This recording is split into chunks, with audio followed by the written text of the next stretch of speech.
Hi, welcome to this video. In today's video, we would like to write a Python program to find those numbers which are divisible by 7 and multiplies of 5 between 1,500 and 2,700, both included. So we would like to write such a program. In order to write such a program, first of all, we need to define the range. So the starting point is 1,500 and the ending point is 2,700. Okay. Now, in order to find the numbers that are divisible by 7 and multiplies of 5, we need to have a for loop because we need to iterate through all the numbers between this number and this number. And then if they are divisible or multiply of 5 and 7, we are going to print those values. One important point to consider here is that we are saying that we want those numbers which are divisible by 7 and multiplies of 5. It means that it should pass both conditions, not either of them. If we were looking for either of them, we had to have or word here instead of and. So when we are having and, it means that both conditions must be true. Okay, now we know what we want. We're going to have a for loop saying that for each variable num in the range start and end plus 1, because we know that when we are having a for loop, the starting point is inclusive, but the ending point is exclusive. So when we write down the end, which is 2,700, it is going to loop up to 2,699. Okay, so the end point in for loops is exclusive. So range, starting point, ending point. Okay, so the starting point is inclusive, but the ending point is exclusive. So we're going to start from the starting point 500, sorry, and the ending point we want it to be 2,700. But if we write down this number there, it is going to go up to 2,699. Therefore, we need to add 1 here to have the full range. Then we check if that number is going to be divided by 7 and its remainder of this division equals 0, it means that it is divisible by 7. Yeah. So one condition to understand if a number is divisible by 7 or not is the following. So a number is divisible by 7 only if that number is divided by 7 and the remainder of this division equals 0. In this condition, we know that that number is divisible by 7. So if a number is divisible by 7 only if that number is divided by 7 and the remainder of this division equals 0. In this condition, we can say, okay, that number is divisible by 7. So this we are checking here using the modular operator, because we learned that using modular operator, we can understand the remainder of the division between two numbers. And because we were having the division by 7 and multiplies of 5, therefore we need to have the AND operator here. And here, in order to check if a number is multiplied of 5 or not, again we are going to do the same test. If a number is multiply of 5, that number, when it is divided by 5, the remainder of this division must be equal to 0. Also, we can say a number is a multiply of, for example, 5 only if that number is divided by 5 and the remainder of this division equals 0 again. In this condition, we also understand that number is a multiply of 5. So if a number is a multiply of 5 only if that number is divided by 5 and the remainder of this division equals 0. So we are using modulo operator to check this. So if this number is divided by 5, the remainder equals 0. So if both of these conditions are true, because we are using AND operator, print that number for me. It means that that number is also divisible by 7 and multiplies of 5. So print that number for me. And this is the message I'm going to print. Here we are saying that numbers divisible by 7 and multiplies of 5 between 1,500 and 2,700 is the following, for example. And then we are doing this for loop to and in each iteration we are going to understand if that number is divisible by 7 and multiplies of 5. If yes, print that number. If no, go up and go for the next iteration. So when I run this code, we see that, for example, numbers divisible by 7 and multiplies of 5 between 1,500 and 2,700. These are the numbers: 1505, 1540, 1575, 1610, 1645, etc. until the end. And the numbers that are not printed out here, they are not they are not divisible by 7 and multiplies of 5 at the same time. This is why we don't have them in the print here in the output. Thank you for watching. So in this video, we learned how to print numbers that are between two numbers.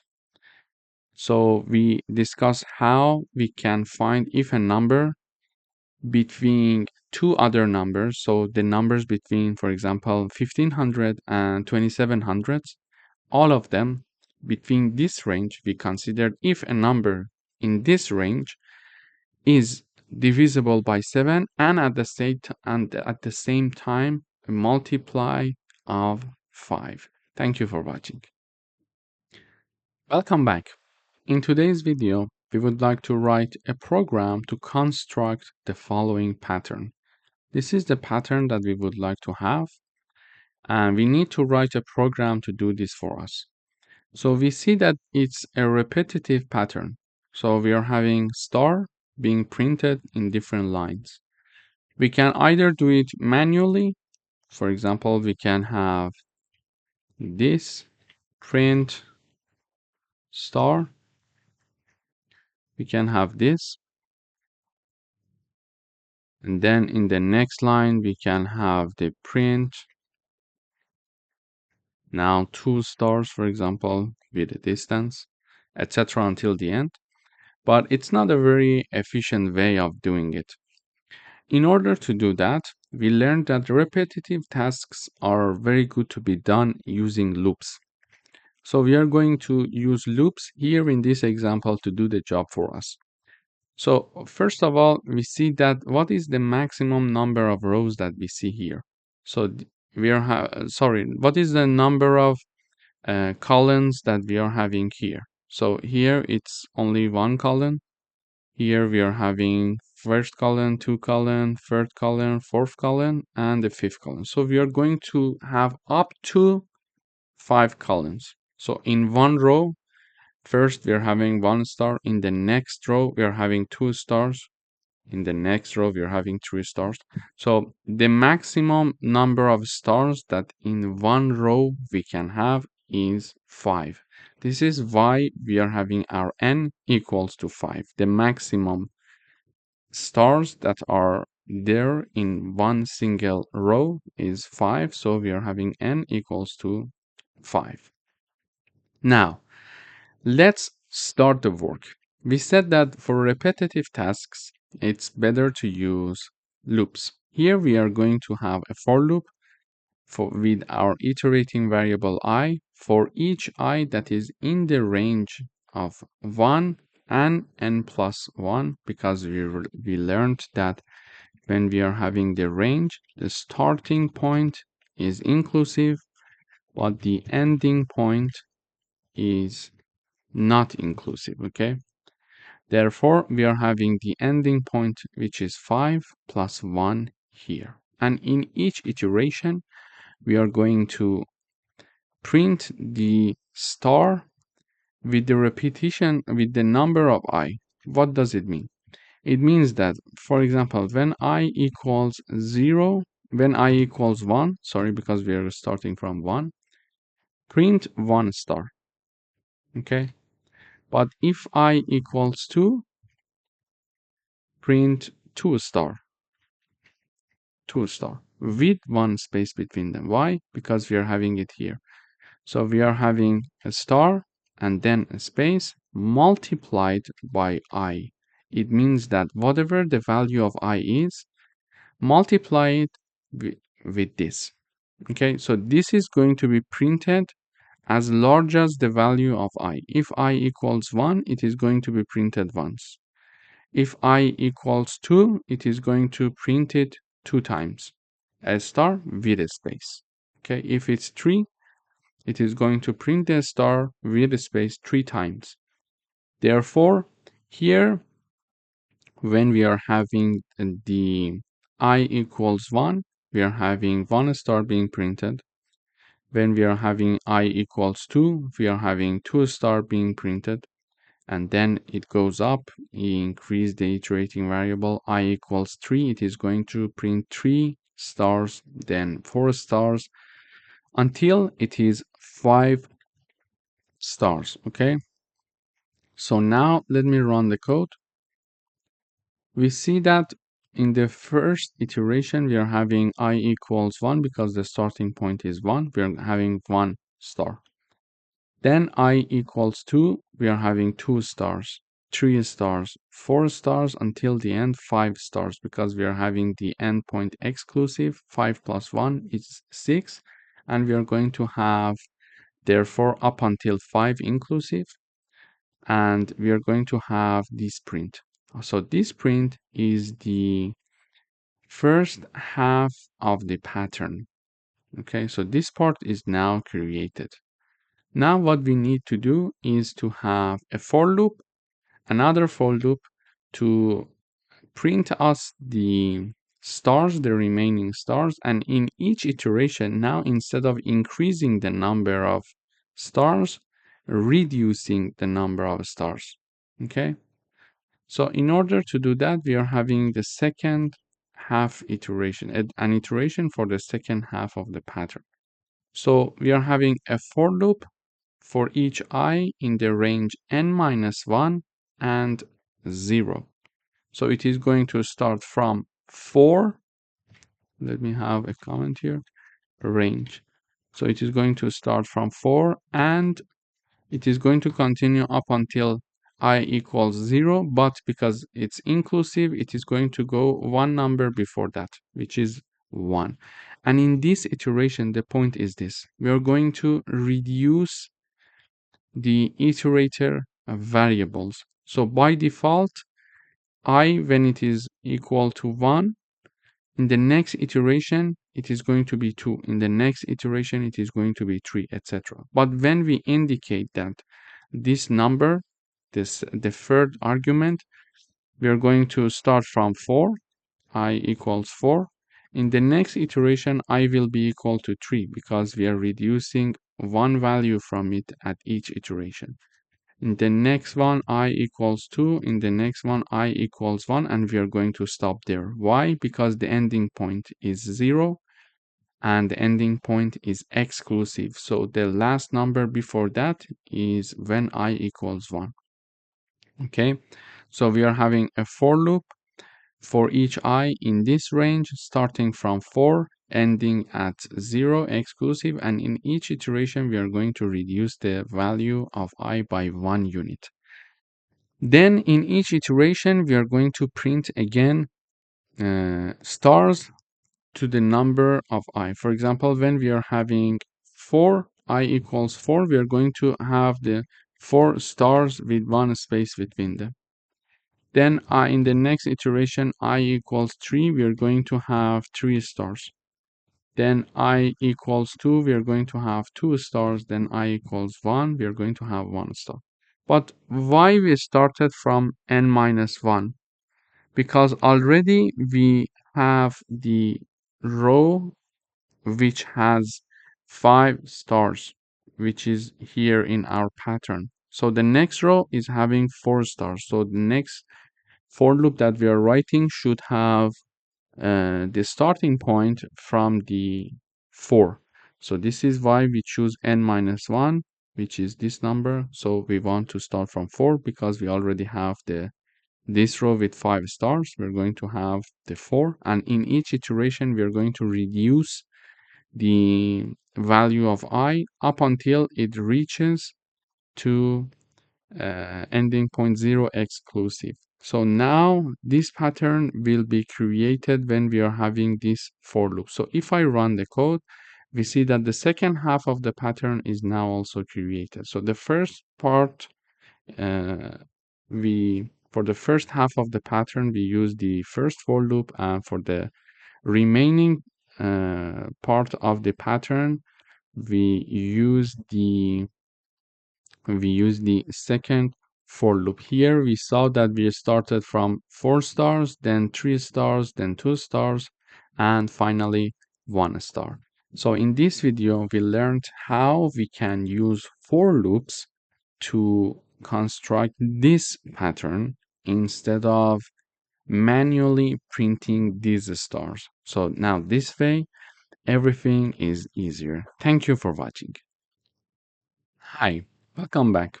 In today's video, we are going to write a Python program that asks a user to enter a string, and we would like to reverse the entered string by the user and print the reversed version of that string, or let's say phrase.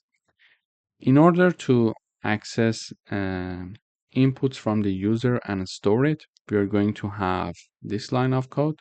We are going to use the input function. We are saying that enter a word, and whatever they are going to enter, we are going to store it in the word variable. And simply, when we want to reverse a word, we are going to use slicing. In order to reverse a word, we need to write down the name of the variable, and then we are having colon -1.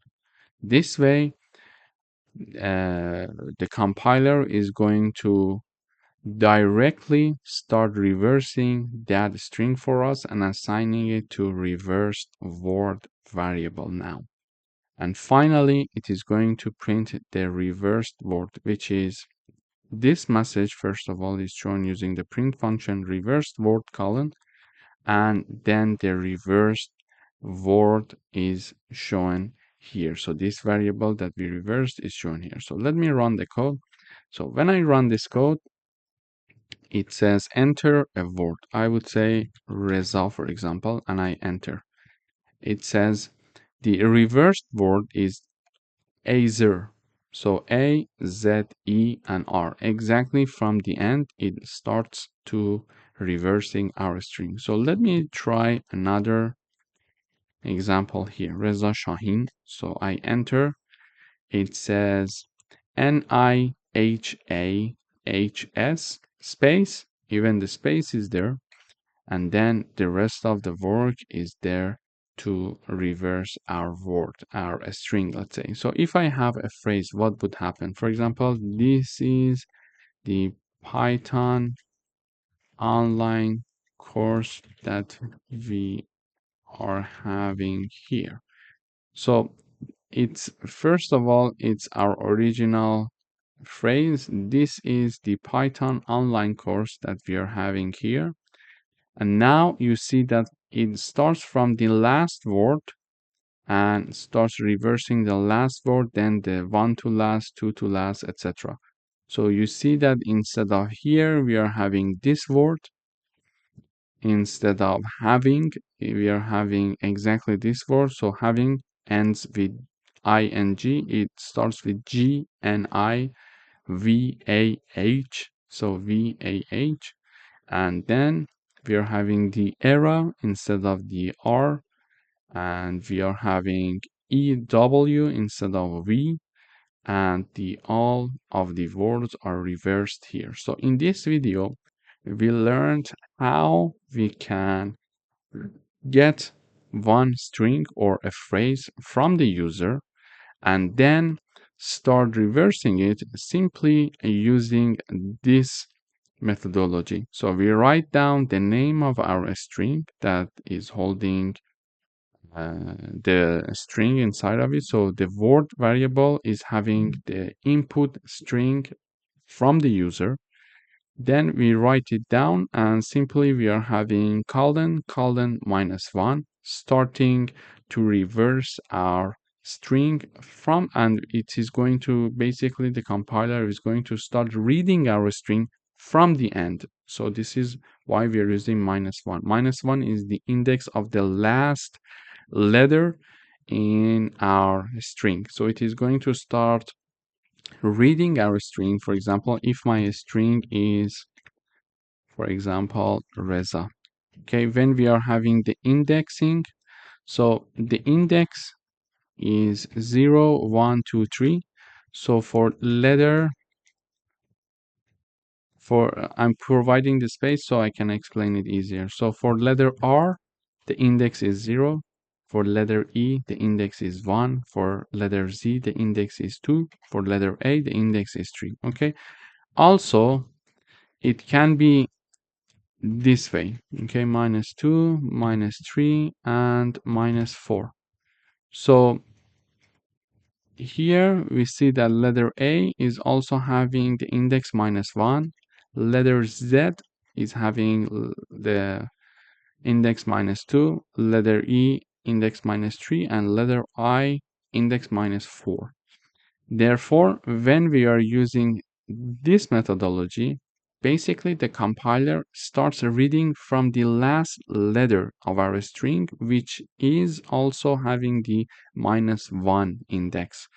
So the compiler starts reading from here for each word. And when it is going to read from here, it is going to also store it, and now we are having the output which is reversed, because instead of having the Reza, now the compiler is seeing AZER because it is reading it from the end, from the -1, then -2, -3, and -4 until it reaches the starting point, which is R now. Okay, so this is how the compiler treats a reversing, and after reversion, it is assigned to reversed word variable, which is another string, and then we are printing it here in the output. Thank you for watching. Welcome to this video. In today's video, we would like to write a Python program that prints all the numbers from 0 to 6, except for 3 and 6. Okay.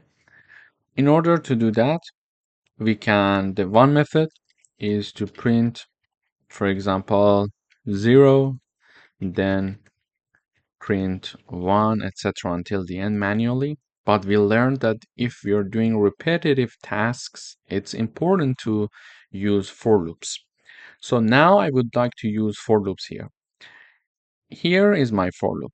So for each num is my iterating variable. For each num that is in the range between 0 and 7, we are looking for numbers from 0 to 6, but because we learned that the ending point is exclusive, so we are going to have between 0 and 7, and 7 is exclusive, so it is going to include up until 6. If num equals 3 or equals 6, simply continue. And if this statement is not true, print that number for me. So when I run the code, we see 0, 1, 2, 4, and 5. And 3 and 6 are not being printed. So let me analyze the code for you. Num is my iterating variable here. Okay. So in each iteration, num is going to take one value. First of all, num is going to take value 0 in the first iteration. When num equals 0, what happens is the following. It checks to see if num, which is 0, equals 3. No. Is it equal to 6? No, it's not equal, because this condition is not true. Therefore, this block of code, which is one part of the if condition, is not going to be executed, and then it is going to come here. Using the print function, we are going to print that num, which is 0, that we see here. Okay, and this end keyword helps us to have all the prints in one line rather than having them in different lines. So if I remove this, for example, when I run, you see that they are not in one line. They are in different lines. Okay, so when I have this, everything is going to be printed in one line and with a space. Okay, so you see it here. In the first iteration, num equals 0, and we're going to have the 0. Then num equals 1, and we are going to, in the next iteration, 1 equals 3. No. Is it equal to 6? No. Therefore, we're going to go to the print again. We're going to print 1 and put 1 space. Then num equals 2. 2 equals 3? No. 2 equals 6? No. Therefore, we're not going to go to this part and we're going to print. Simply, we are saying that, okay, 2 is printed with 1 space. After that, we are having num equals 3. Here in the next iteration, num equals 3. 3 equals 3? Yes. And because we are using the OR operator, we are not even going to check this part, because when we are having OR operator, either of the conditions must be true. So we don't care if it's the first one or it's the second one. If one of them is true, we are going to have the result to be true. Okay, so whenever we are, let me review it here for you. Whenever we are having the AND operator, both conditions must be true to enter it. Okay, when we are having the OR operator, however, one of the conditions must be true to have the true output. To have the true output. Okay, so when we are having AND operator, both conditions must be true to have the true output. But when we are having the OR operator, one of the conditions must be true to have the true output. So we are having the OR operator, and one of the conditions, either this one or this one, must be true. And num equals 3 means that 3 equals 3, so it's true. Therefore, we are going to continue and execute this part of the code. So when this condition is true, we are going to say, okay, so we enter this if condition, and the code in the if condition is continue, meaning that do nothing, skip. Okay, so nothing will happen, and we are getting out of the if, and we are going to increase the num one more time.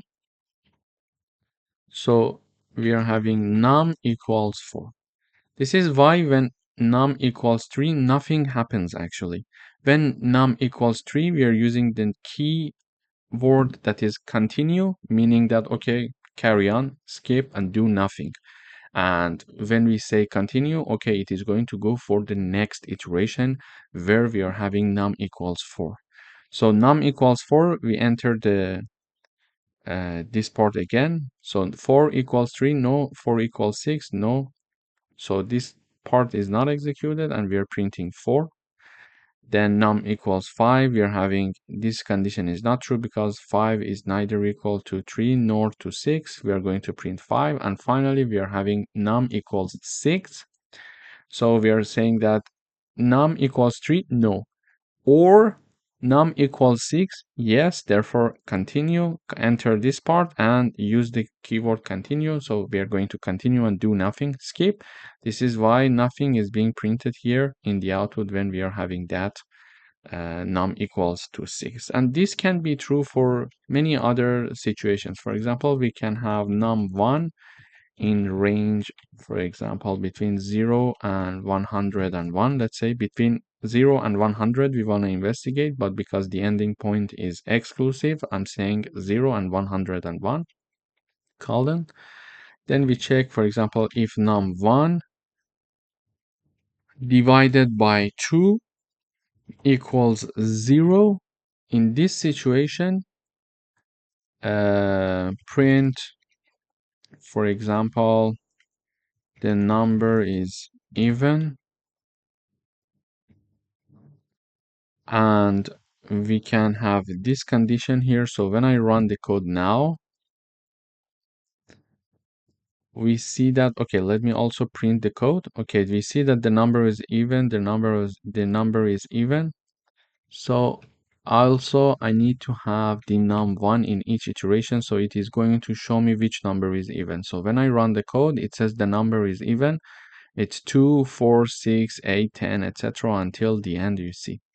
So we see that here I'm having a for loop from 0 to 100, and if that number, that iterating variable in each iteration is divided by 2 and the remainder of this division equals 0, it means that that number is even, and we are going to print that number. So this is another exercise combining the concept of for loop and if conditions.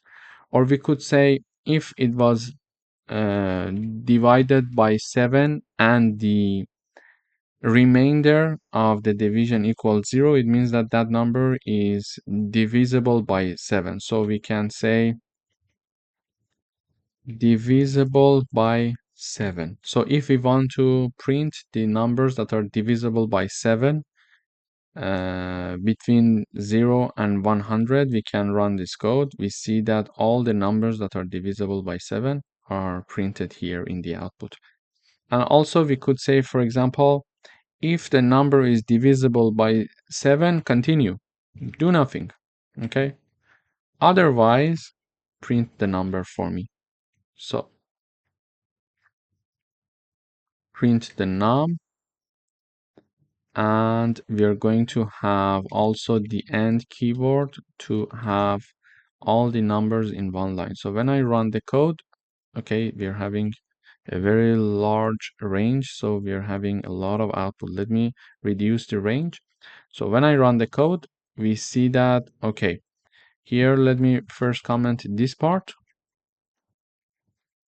So now if I run the code, we see between the range of 0 and 50, all the numbers that are divisible by 7, we're not printing them here. And we are printing all the numbers except those that are divisible by 7. Okay, we see 1, 2, 3, 4, 5, 6, 7 we don't have. Then we have 8, 9, 10, 11, 12, 13, and 14 we don't have. 21, for example, we don't have. 28 we don't have, etc. until the end. So this is how we can combine the concept of for loops and if conditions in order to check certain conditions and continue and skip and do nothing in certain conditions and do something else in other conditions. Thank you for watching. Welcome back. In today's video, we would like to write a Python program that accepts a string and calculate the number of digits and letters. For example, when I run the code, it says enter a string. I write down Reza Shaheen, and it says the number of letters, it's 10, and the number of digits it's 0. Okay, so we would like to write a program to calculate number of letters and digits. Okay, in order to do that, first of all, we're going to start with this message. We're using the input function to show this message to the user, enter a string, and then we are going to ask the user to enter a string, and whatever the user is going to enter, we are assigning it to text variable. We are having two counters here, letter count and digit count. So we are going to initialize them to be 0 because whenever we see a letter, we are going to increase it. So this way we are counting the letters and digits. Now we need to have a for loop. So in order to have a for loop, we are having our iterating variable, which is called char. So for each char in the text, this is the variable that we stored the string that we got from the user. If that character is a letter, increase the value of letter count by 1, and if that letter is a digit, if that character, let's say, is a digit, increase the digit count. And we are going to use the is alpha and is digit function to do that. Basically, this function is going to help us to see if one character is a letter or it's a digit. So in order to understand if a char is a letter, we can use the is alpha function, meaning that, for example, if the name of my character is char, like this, char dot is alpha is going to tell us the answer is true or false. If it's true, it means that this character is a letter. If the output is false, it means that this character is something else. It's not a letter, let's say. So here, in order to check if one character is a digit or not, we are also going to use the is digit function. Okay, so here we are going to check to see if that specific character is a digit or not. If character is digit, this line of code is going to return true for us. If that character is not a digit, it is going to return false for us. So here we are iterating through each character of my string here, text, and checking each character one by one. So I say that character, in the first iteration. For example, let me run the code one more time. I say my string is Reza. It says we are having 4 characters. Let me say Reza 1. Okay, it says 4 characters, 1 digit. So now let's see how it works.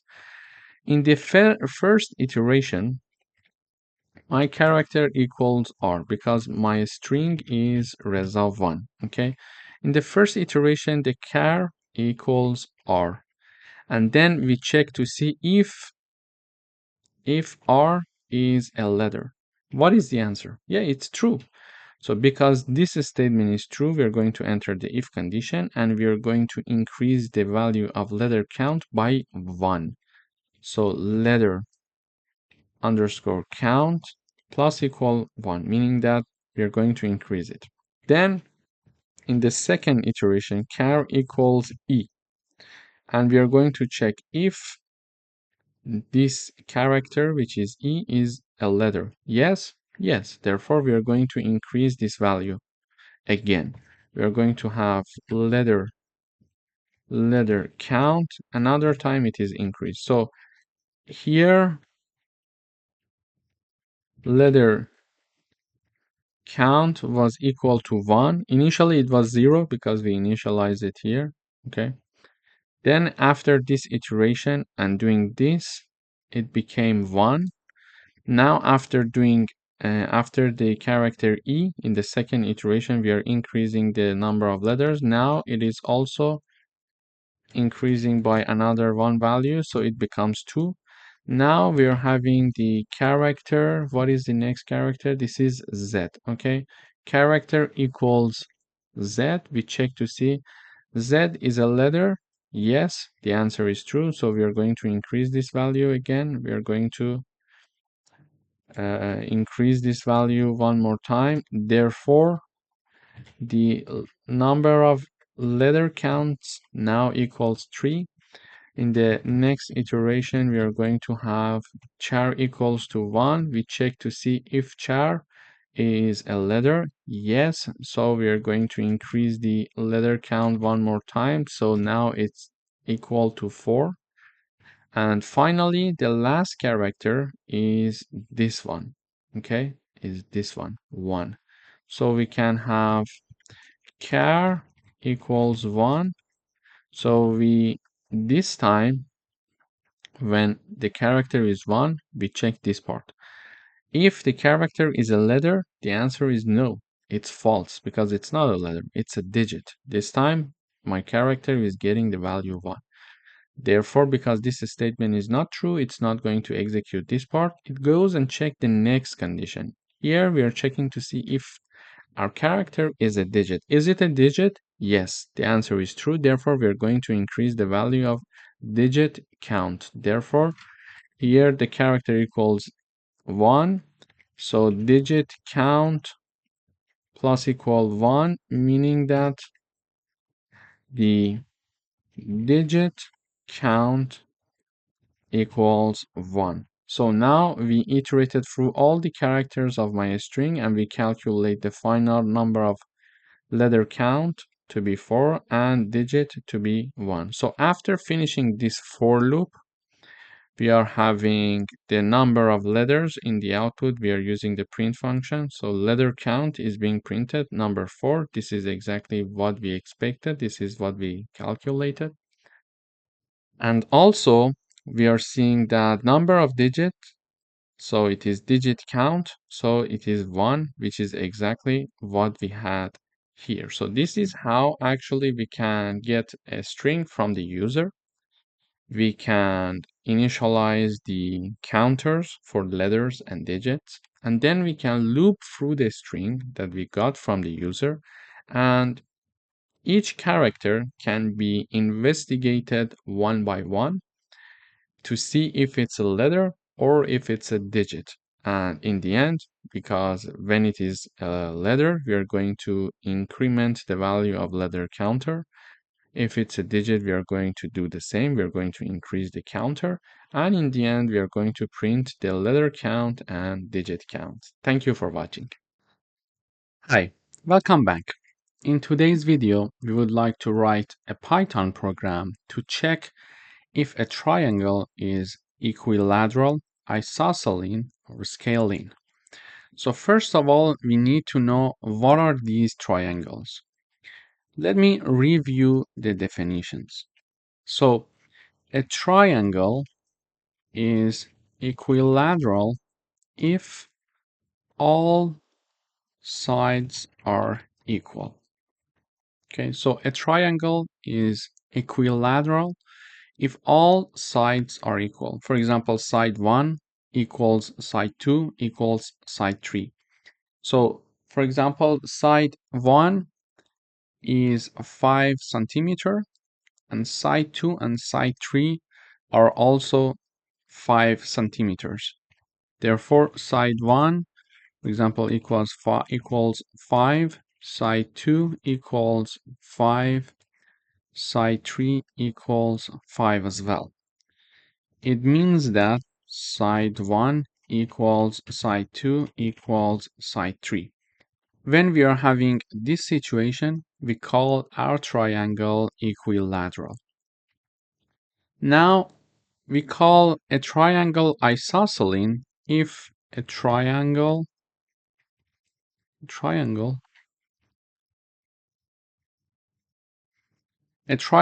is isosceles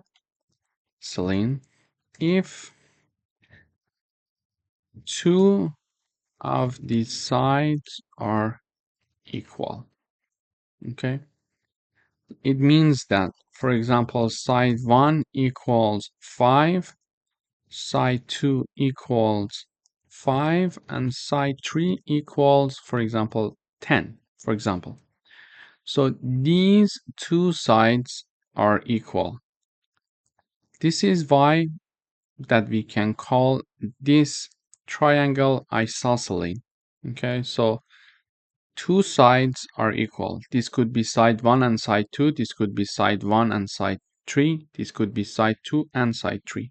So if any of the two sides of a triangle are equal, we are going to call that triangle isosceles. Okay.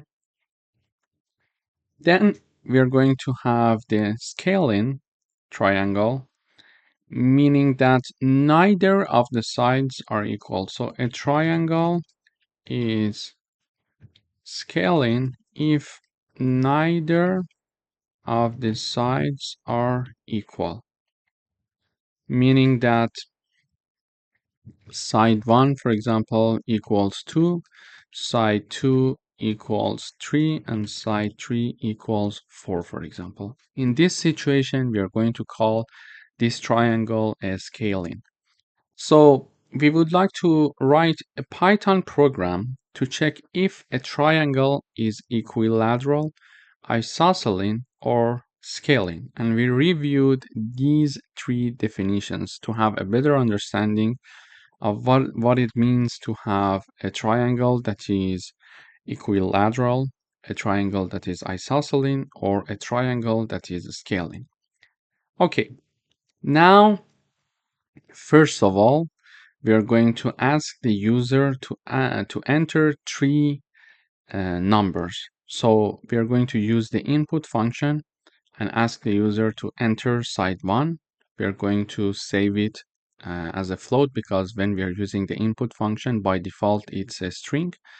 We're going to convert it to float and assign it to a. We're going to do the same thing with side 2. We're going to use the input function to get it, and then we convert it to float and assign it to b. And side 3 is also goes through the same procedure and is assigned to c. And now, in order to understand if a triangle is of the type 1, 2, or 3, we need to define a function. This is our function, check triangle. In this function, we are going to check if the triangle is equilateral, isosceles, or scaling. But before that, we need to check the sides of our triangle to see if they are valid or not, because it means that when we are having the addition of two sides, it must be larger than the third side. Okay, the third side, yeah. So for example, a plus b must be larger than c, and a plus c must be larger than b, and b plus c must be larger than a. This is a general rule for sides of triangles of a valid triangle. So first of all, we are going to check this. If this part is true, we are going to call the check triangle function. Otherwise, if this statement is not true, it means that we are not even having a valid triangle. We need to revise it, and this message is shown. The given sides do not form a valid triangle. Okay, so we imagine that we are going to enter inputs that is a valid triangle. We are going to call the check triangle function, and we are going to pass three arguments, a, b, and c. So the check triangle function is called using three arguments, a, b, and c. So we check to see if the sides, all of them are equal. So a equals b equals c. If this statement is true, we are going to print this message. The triangle is equilateral. Okay. But if this statement is not true, so this part is not going to be executed. And we go for the next condition. Elif a equals b, or b equals c, or a equals c. So here we check to see if any of the two sides of the triangle are equal. So a equals b, or b equals c, or a equals c, because if any of these conditions is true, it means that we are having an isosceles triangle. So we check all the sides 2 by 2 if they are equal. If we at least have two sides that are equal, it's an isosceles triangle. Okay, if all of them are equal, it's equilateral. So we check a with b if it's equal or not, b with c, or a with c. If any of these conditions, any of these three conditions is true, we are going to enter this else part, and we are going to this elif part, and we are going to print this message. The triangle is isosceles. Otherwise, if neither this condition nor this condition is true, it means that the triangle is scaling. So we are going to print the scaling message in the output. Okay, so this is how we can check the type of our triangle. So let me run the code first. It says enter side 1, I say 5, enter side 2, I would say 5, enter side 3, I say 5. So all of the sides are equal. We expect to have this message: the triangle is equilateral. So when I enter, it says the triangle is equilateral. So we call the check triangle function, and we see with these three arguments, and then we check here a equals b equals c. Yes, so the triangle is equilateral. Then this message is shown. So if I run the code one more time, so 5, 6, and 7, when I run the code, this time it says the triangle is scaling. Why? Because we are having a triangle and neither of the sides are equal. So 5, 6, and 7. The first one, all of them must be equal. The second one, two of them must be equal. And if neither of them are equal, it's scaling. And finally, we are having, for example, another triangle, which is 5, 4, and 5, let's say. And this is a triangle of type isosceles. So this one. Why? Because the first side and the second side, both of them are the same number. So here we check A equals B, 5 equals 4, no. B equals C, 4 equals 5, no.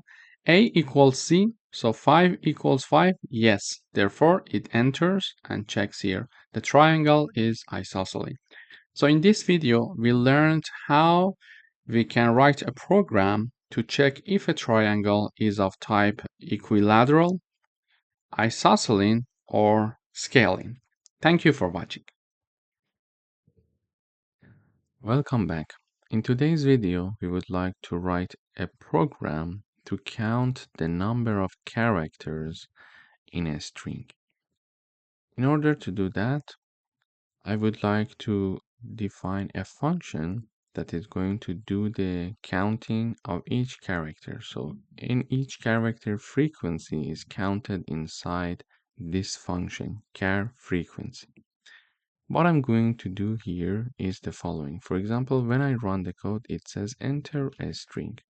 So I write down Reza, for example. When I enter, we see that it says R, the frequency is 1, E, the frequency is 1, Z, the frequency is 1, and A, the frequency is 1. So our program counts the number of frequency of each character. When I run the code one more time, I type down Reza R, for example. This time it says we are having two R, one E, one Z, and one A.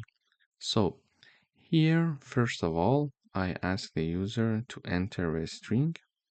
We use input function to get the string from the user. We assign it to text.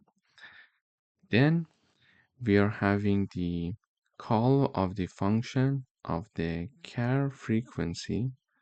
This is the name. And we are passing text variable as an argument of this function. And the output of this function is assigned to variable called frequency, okay, which is a dictionary. But let's see what's happening inside this char frequency function. When we call this function, the compiler comes here. It checks the name of the dictionary, sorry, the name of the function, and okay, so this is the function that was called. When this function is called, this part of the code is going to be executed. So first of all, we are creating a dictionary to store character count. And as a reminder, when we are having a dictionary, we're going to have key values. Okay, so a dictionary is having key value pair. It means that, for example, for the key1, we are having value 1. Then we are having, for example, key2 and key2.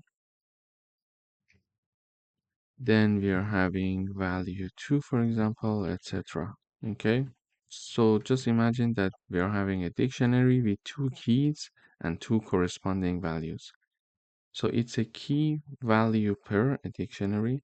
We are having the key 1, its corresponding value, key 2, its corresponding value. Here exactly, if you see that R is my key and its corresponding value is 2. So in a dictionary, we can easily count the number of frequency for each character. Now I created an empty dictionary here. Then we are looping over the S. So for each character that is in S. And what is S? S is exactly what we passed as argument to call the function. And what did we use to call the function as an argument? This is the text, which is what the user entered. So the entered string by the user is stored in text. We pass text as an argument for the char frequency call of function. Here we just name it s, and we are now looping over the string that the user enters. So we are looping over the string that the user entered. Okay. Now that we are looping over each character of a string that the user entered, just imagine the string is Reza R. Okay. Now, for example, in first iteration, character equals R.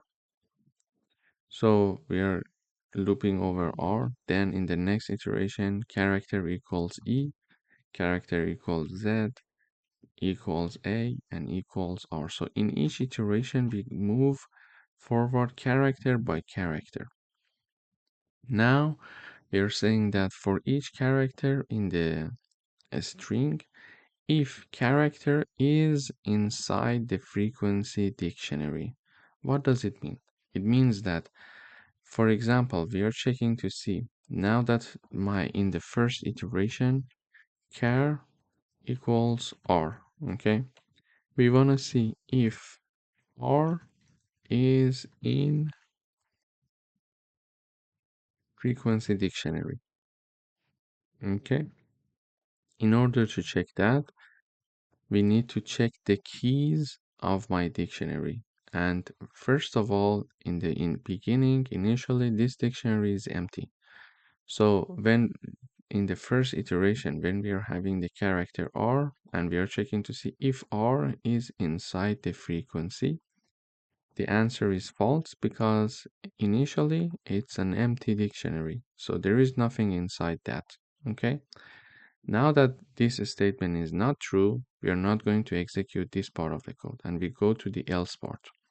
When we go to the else part, now we are having the value of that character in the frequency dictionary equal to 1. Okay, so we are creating one element for the frequency dictionary here. So what's happening here is the following. So now frequency dictionary is having one key and its corresponding value. Okay, let me repeat it one more time. So what's happening here is the following. So first of all, we started by looping over the string that the user entered. So we are having the character by character, we are looping over the string. For example, if the string is Reza R, first we start by R. We check if R is in the frequency dictionary. The answer is no, because initially it's an empty dictionary. So this part of the code is not executed. We go to the else part. Here we are creating a key for this dictionary, which is R, and we assign its value to be 1. Okay. And after this has been implemented, we go up, we move to the next character, and next character is now E. So now the next character is E here. Okay. So now We check if E is in the frequency dictionary. Now our frequency dictionary has one key and its corresponding value, which is R and 1.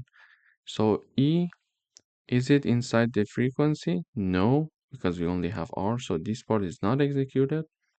Then we move on to the else part, and we are creating a key with the name E, and its value is 1 in the frequency dictionary. So now the next one is created, which is E, and its value is 1.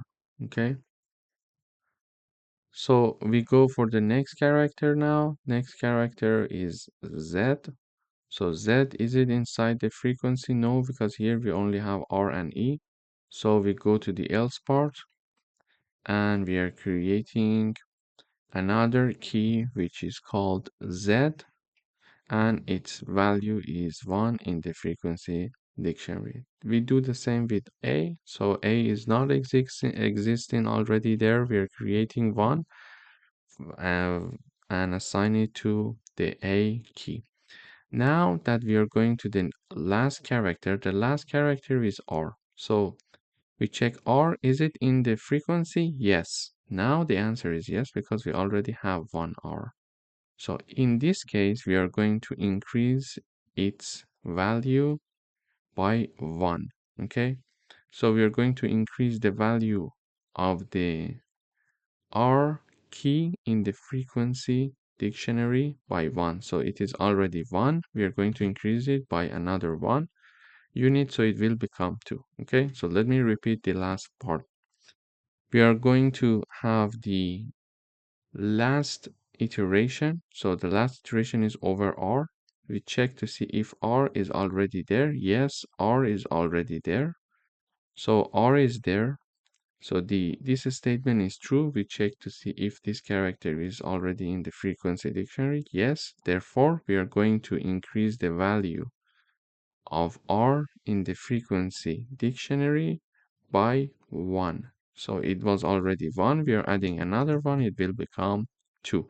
This is how this function is going to count the number. So the number of frequency of each character. So in this frequency dictionary, now I have R equals 2, E equals 1, Z has the Z has the value 1, and A has the value of 1. So A, Z, E, and R, they are my keys. As we said, it's a key value pair, and it's 2, 1, 1, and 1. It's their corresponding value. As we expected here, we saw the same thing in the output. So we were here. So here we called the function.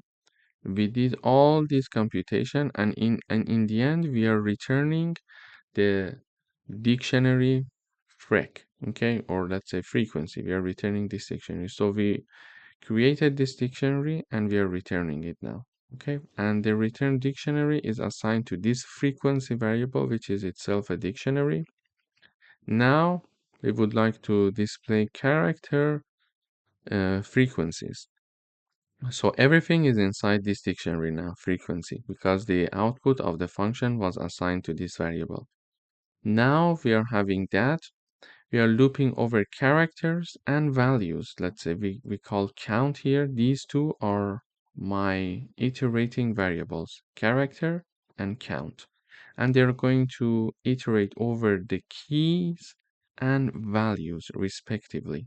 Okay, keys and values, keys and values. For example, this char iterating variable is going to iterate over all the keys R, E, Z, A, and this count variable is going to iterate over their corresponding values 2, 1, 1, and 1. Okay, in frequency.items, when we are having the frequency.items, frequency is the name of the dictionary. .items means that the items function is going to help us to iterate over the keys and values. Now in each iteration we are going to print the character with its corresponding value. So in each iteration we see R, for example, and its corresponding value is 2. So R is my character, its corresponding value is 2. We're printing it. Then in the next iteration, we are having E and 1. So E and 1, Z and 1, and A and 1. So this way, we are having a function to count the frequency of characters. And also in the end, to display these character frequency, we are using a for loop to iterate over key and value pairs of my dictionary. So in this video, first of all, we reviewed the dictionaries, we reviewed how they are created, and we learned that a dictionary is a key value pair, and then we learned how to count the number of frequency of different keys in a unique dictionary. After that, we learned how to iterate through key value pair in a dictionary. Thank you for watching. Welcome back. In today's video, we would like to write a Python program to get a string made of first and last two characters of a given string. So if the string length is less than 2, return empty string instead. Or we can say, or a message, return an error message. Okay. So here is my code. When I run, it is going to return the first two and last two characters of a given string. For example, I'm calling the function using this string Python. What I get in the output is pyon, so the first two characters and the last two characters. I called it using hi Reza. I say I get hi, the hi and za in the end. And when I call the function with the string less than two characters, I'm going to get this message. It must have at least two characters. Okay, so this is my code. But how can we do that? So here I'm having a function called first and last two. It accepts one parameter. Whenever we call this function, we need to have one parameter. So here I call this function first and last two with the argument Python. So I'm calling the function with a string. Here, first of all, in the function, I check to see if the length of the argument that is passed to call this function is less than 2 or not. So if it's less than 2, we are going to return this message. It must be at least 2 characters. Okay? So if the length is less than 2, it is going to show this message. But if it's not less than 2, we're going to return this part. And what is this part? Basically, this part is having a new string being returned with the first two characters and the last two characters of the S string. So for example, if my string is Python, here what's happening in the return, it is returning the S2 plus S minus 2. Okay, and basically this part is going to create a new string that is py, which is the first two characters of my string Python, which is py, plus the last two characters, because we are having the index minus 2. Okay, so the last two characters plus on. Okay, so this one will become pyon in general in the end. So this is what we have as the output, as you see here. But why minus 2? So if I have a string here, let me give you another example. If I have a string called Python, the indexing works like this: 1, 2, 3, 0, 1, 2, 3, 4, 5. So this is the indexing. So index of the P character is 0, index of Y character is 1, etc. until the end. The index of N is 5. So the character N has the index 5. We also have another method for indexing a string. We can start from the end. So when we start from the end, the last one is -1. For example, the character n, the index is -1. Then the character o, the index is -2. Character h, index is -3. Character t, index is -4. Character y, index is -5. And finally, the character p, its index is -6. So we can either count from left to right for indexing where we are having from 0 until 5, or we can count from right to left, which will have this way. So n equals -1, o equals -2, etc. See, this is the indexing of our characters of this string. So when we are having the string s, the first two characters, it will be index 0 and 1, which is p and y. And when we are having the -2 and then colon, it means that from the start from the -2, which is o, and go until the end, which is o and n. Okay, so this is how we can have this. So -2, it will be o and n. If I write down -3 and then colon, it means that it starts from h and continue until the end. This is how we can create a string from the first two letters and the last two letters. Thank you for watching. Welcome back. In today's video, we would like to write a Python program to change a given string to a newly string where the first and last characters have been exchanged.